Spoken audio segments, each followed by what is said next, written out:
ಇದು ಹೆಂಗೆ ಗೊತ್ತಾಗುತ್ತೆ ಡಾಕ್ಟ್ರೆ? ಕೈ ಕಾಲು ನಡುಗುತ್ತೆ, ತುಂಬ ಸ್ವೆಟ್ಟಿಂಗ್ ಆಗುತ್ತೆ, ಪಲ್ಸ್ ರೇಟ್ ಹೈಪೋಥೈರಾಯ್ಡಿಸ್ನೊಳಗೆ ನಾಡಿ ರೇಟ್ ಕಡಿಮೆ ಆಗುತ್ತೆ, ಥೈರೋಟಾಕ್ಸಿಕೋಸ್ನಲ್ಲಿ ಜಾಸ್ತಿ 120ಕ್ಕೆ ಹೋಗುತ್ತೆ.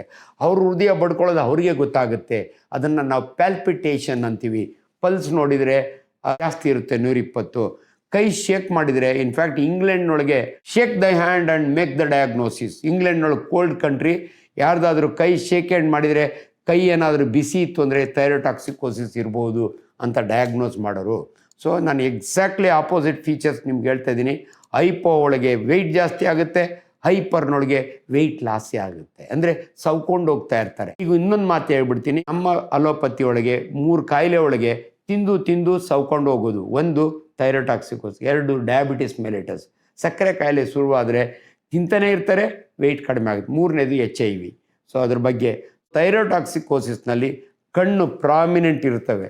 ನಾವು ಎಕ್ಸಾಪ್ಥಾಲ್ಮಸ್ ಅಂತೀವಿ, ಅಂದರೆ ಕಣ್ಣಿನ ಯಾವಲ್ಲೂ ನೋಡಿದಾಗೆ ಆ ಕಪ್ಪು ಗುಡ್ಡೆ ಎಲ್ಲ ಕಡೆನೂ ಕಾಣಬಾರ್ದು. ಎಲ್ಲ ಕಡೆನೂ ಕಾಣುತ್ತೆ ಅಂದರೆ ಅದನ್ನು ನಾವು ಅಂತೀವಿ. ಅದು ಸ್ವೆಟ್ಟಿಂಗು, ತುಂಬ ಊಟ ಮಾಡೋದು, ಎಲ್ಲದಕ್ಕೂ ಭಯ ಬೀಳೋದು, ನಿದ್ದೆ ಬರೋಲ್ಲ, ಇನ್ಸಾಮ್ನಿಯಾ, ಇಂಥವ್ರನ್ನ ಥೈರಾಯ್ಡ್. ಅದಕ್ಕೆ ಟ್ರೀಟ್ಮೆಂಟ್ ಇದೆಯಾ ಡಾಕ್ಟ್ರೆ? ಡೆಫಿನೆಟ್ಲಿ ಇದೆ. ಅದಕ್ಕೆ ಶಾರ್ಟ್ ಟರ್ಮ್ ಲೈಫ್ ಲಾಂಗ್ ಅಲ್ಲ. ಮೆಡಿಕಲ್ ಟ್ರೀಟ್ಮೆಂಟ್ ಇದೆ, ರೇಡಿಯೋ ಐಡಿನ್ ಥೆರಪಿ ಇದೆ, ಆಪ್ರೇಷನ್ನು ಇದೆ ಅದಕ್ಕೆ.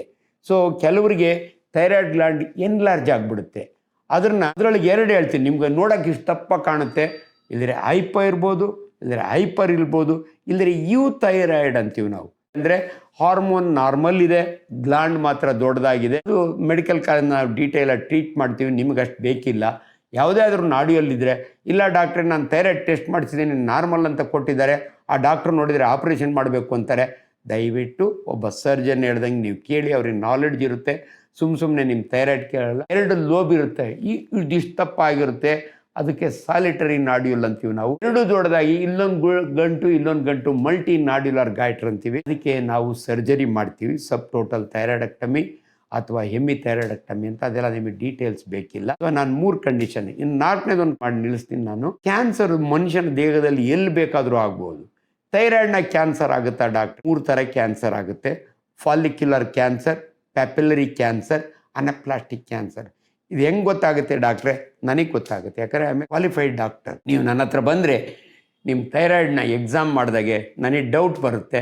ಆಗ ನಾನೇನು ಮಾಡ್ತೀನಿ ಅಂದರೆ, ಒಂದು ಅಲ್ಟ್ರಾಸೌಂಡ್ ಸ್ಕ್ಯಾನ್ ಮಾಡ್ತೀನಿ, ಒಂದು ನಾಡ್ಯೂಲ್ ಇದ್ದರೆ ಒಂದು FNAC ಮಾಡ್ತೀನಿ. ಅದರಲ್ಲಿ ನನಗೆ ರಿಸಲ್ಟ್ ಬರುತ್ತೆ ಇದರೊಳಗೆ ಕ್ಯಾನ್ಸರ್ ಇದೆ ಅಂತ. ಸೊ ಕ್ಯಾನ್ಸರಿಗೆ ಟ್ರೀಟ್ಮೆಂಟ್ ಇದೆಯಾ ಡಾಕ್ಟರ್? 100% ಇದೆ. ಟೋಟಲ್ ಥೈರಾಯ್ಡೆಕ್ಟಮಿ ಅಂತೀವಿ. ನಿಮ್ಮ ಇಡೀ ಥೈರಾಯ್ಡನ್ನ ನಾವು ಆಪ್ರೇಷನ್ ಮಾಡಿ ತೆಗಿತೀವಿ. ತೆಗೆದ ಮೇಲೆ ಏನು ಡಾಕ್ಟ್ರೆ? ಹಾರ್ಮೋನ್ ಜೀವನ ಪರ್ಯಂತ ನಿಮ್ಗೆ ಕೊಡ್ತೀವಿ. ಥೈರಾಯ್ಡ್ ಕ್ಯಾನ್ಸರ್ನೊಳಗೆ 3 ಥರ ಅಂದೆ ನಾನು. ಒಂದು ಕ್ಯೂರಬಲ್ ಕ್ಯಾನ್ಸರ್, ಅದು ಪ್ಯಾಪಿಲರಿ ಕ್ಯಾನ್ಸರ್ ಅಂತೀವಿ ನಾವು. ಫಾಲಿಕ್ಯುಲರ್ ಕ್ಯಾನ್ಸರ್ ಇಲ್ಲಿಂದ ಬೇರೆ ಕಡೆ ಹರಡುತ್ತೆ, ಅದಕ್ಕೂ ಕೂಡ ಟ್ರೀಟ್ಮೆಂಟ್ ಇದೆ. ಲಾಸ್ಟಿಗೆ ಒಂದು ಅನಪ್ಲಾಸ್ಟಿಕ್ ಕ್ಯಾನ್ಸರ್ ಅಂತೀವಿ, ಅದು ಮೋರ್ ಡೇಂಜರಸ್ಸು. ಇಷ್ಟೇ. ಸೊ ನಿಮಗೆ ಥೈರಾಯ್ಡ್ ಬಗ್ಗೆ ಅರಿವು ಮೂಡಬೇಕಾದ್ರೆ 3 ನೆನಪಿಟ್ಟುಬಿಡಿ. ಒಂದು ಬ್ಲಡ್ ಟೆಸ್ಟು, ಅದು ಫಂಕ್ಷನ್ ಆಫ್ ದಿ ಥೈರಾಯ್ಡ್ ಅಂತೀವಿ ನಾವು. ಇನ್ನೊಂದು ಅನಾಟಮಿ, ಅಂದರೆ ನಿಮಗೆ ಯಾವ ಸ್ಕ್ಯಾನ್ ಮಾಡ್ತೀವಿ ಅಂದರೆ ಎಲ್ಲ ಥೈರಾಯ್ಡ್ಗೂ ಸ್ಕ್ಯಾನ್ ಮಾಡ್ತೀವಿ. ಯಾಕಂದರೆ ದೊಡ್ಡದಾಗೈತಾ, ನಾಡ್ಯೂಲ್ ಇದೆಯಾ, ನೀರಿದೆಯಾ, ಬ್ಲಡ್ ಇದೆಯಾ, ಸಾಲಿಡ್ ಇದೆಯಾ, ಇಷ್ಟು ನಮ್ಗೆ ಗೊತ್ತಾಗುತ್ತೆ. ಡೌನ್ ಬಂದು ನಾಡ್ಯೂಲ್ಗೆ FNAC ಅಂತ ನೀಡ್ಲ್ ಹಾಕಿದರೆ ಅದರೊಳಗೆ ರಿಪೋರ್ಟ್ ಬರುತ್ತೆ ಕ್ಯಾನ್ಸರಾ ಅಥವಾ ಓನ್ಲಿ ಬಿನೈನ್ ಕಲಾಯ್ಡ್ ಡೈಟರ ಅಂತ. ಸೊ ಅವೆಲ್ಲ ತುಂಬ ತಿಳ್ಕೊಳಕ್ಕೆ ಹೋಗಬೇಡಿ. ಇಂಟರ್ನೆಟ್ನಾಗ ಹುಡುಕಿದರೆ ನಿಮಗೆ ಕನ್ಫ್ಯೂಸ್ ಆಗುತ್ತೆ. ಅದಕ್ಕೆ ನಾನು ಸ್ಪಷ್ಟ ಮಾಹಿತಿ ಕೊಡ್ತಾ ಇದ್ದೀನಿ. ಇಂಟರ್ನೆಟ್ನೊಳಗೆ ಅನೇಕ ವಿಚಾರಗಳಿರ್ತವೆ, ನಿಮಗೆ ಇಂಟರ್ಪ್ರಿಟೇಷನ್ ಆಗಲ್ಲ, ಎಲ್ಲೋ ಹೆದರ್ಕೊಳಕ್ಕೆ ಹೋಗ್ತೀರಿ. ದಯವಿಟ್ಟು ನಿಮ್ಮ ಥೈರಾಯ್ಡ್ ಪ್ರಾಬ್ಲಮ್ ಇದ್ದಾಗೆ ಒಬ್ಬ ಫಿಸಿಷಿಯನ್ ಅಥವಾ ಎಂಡೋಕ್ರೈನಾಲಜಿಸ್ಟ್ ಅಥವಾ ಸರ್ಜನ್, ನಾವೇ ನಿಮಗೆ ಕರೆಕ್ಟ್ ಇನ್ಫಾರ್ಮೇಷನ್ ಕೊಡ್ತೀವಿ. ಸೊ ಥೈರಾಯ್ಡ್ ಅಂದ ತಕ್ಷಣವೇ ಹೆದರ್ಕೊಳಕ್ಕೆ ಹೋಗಬೇಡಿ. ಅದರೊಳಗೆ ಅನೇಕ ವೆರೈಟಿ ಇರೋದ್ರಿಂದ ನೀವು ದಯವಿಟ್ಟು ನಮ್ಮ ಹತ್ರ ಬನ್ನಿ, ನಿಮಗೆಲ್ಲ ಇನ್ಫಾರ್ಮೇಷನ್ ಸಿಗುತ್ತೆ. ಏನೂ ಹೆದರ್ಕೊಳಕ್ಕೆ ಹೋಗಬೇಡಿ. ನಮಸ್ಕಾರ.